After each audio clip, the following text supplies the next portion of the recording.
prix de la terre.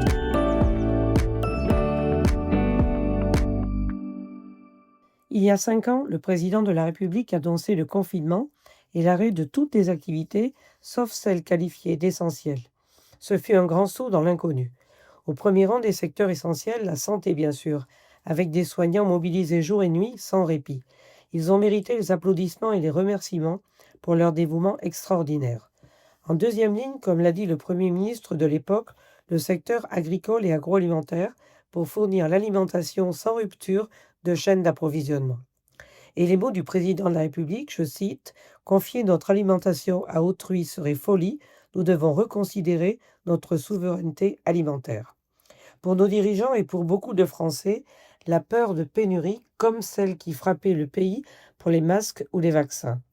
Pour les agriculteurs, pas de répit, car les animaux ont besoin de soins quotidiens et le printemps est synonyme de travaux importants dans les champs, les vergers et serres.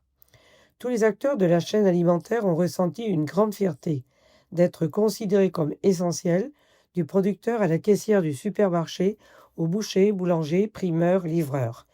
L'occasion d'échanges riches de reconnaissance où beaucoup ont redécouvert la chance d'avoir des produits alimentaires en proximité et se sont intéressés au travail de ceux qui fournissent ces fruits de la terre et du travail des hommes.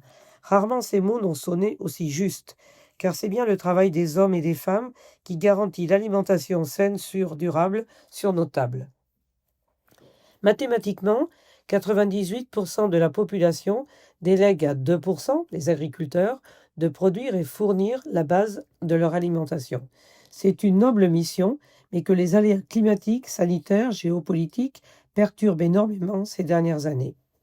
Essentielle, l'alimentation est aussi stratégique depuis que Poutine, envahissant l'Ukraine pour dominer le commerce mondial de blé, de maïs, de tournesol, en a fait une arme, l'arme alimentaire.